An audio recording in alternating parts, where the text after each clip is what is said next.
ওই তোর গাছে কালো লাগ আসলি বানাসি দশটি গান যারে যা তুই কালো লাগ ডাকে তোকে মনসাই আসলি তুই সর্বদার নৈশি রাত্রির অধিকার আস্তিক রাষ্ট্র হইছি তার তাই তো ছিলি তোর বোচার সত্য ধামে ছিলি তুই বট্ট ডাকি আদিছিল তুই হয়েছিলি তুই মনসার তার আজ থেকে হয়ে গেলি মনসার অধিকার। মাগো তুই কি পেয়েছিস কালো লাগ? মাগো এবার তুই আমি চলে যাই, যাবার পূর্বে আমি তোকে একটি কথা বলে যাই, একটি কথা মনে রাখিস, তোর পিতার আদেশ কখন অবলম্বন যেন হয় না। বিদায় রে মা, যা তুই ভক্ত সঙ্গের মাঝে।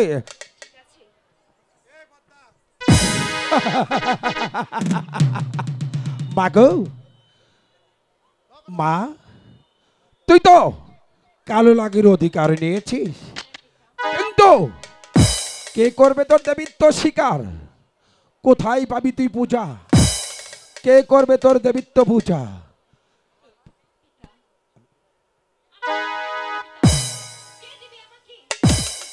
মাগো তাহলে তোকে একটি কথা বলে যাচ্ছি, এখান থেকে চলে যাবি সেই উজাননগর, আমার পরম ভক্ত সে চাঁদি সদাগর, তার কাছ থেকে যদি একটি পুষ্পাঞ্জলি আদায় করতে পারিস তাহলে এই পৃথিবীতে হিন্দু মুসলিম বৌদ্ধ খ্রিস্টান যাহাই আছে না কেন সবাই তোকে দেবীত্ব স্বীকার করবে।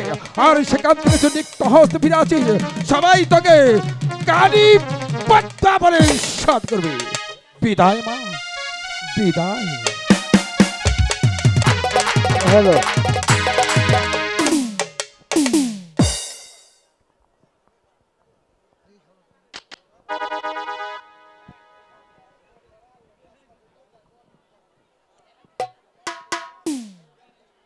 হাই বাবু কাকামা,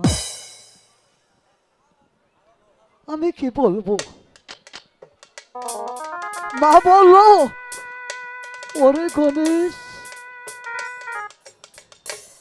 আজকে 3 দিন ধরে অনাহারি, তোর ছোট ভাই কার্তিক বলে মাগো খাওয়ান আছে গো মা। মা বলে না রে কার্তিক, ঘরে যে কোনো খাওয়ান নেই, আমি বড় ভাই।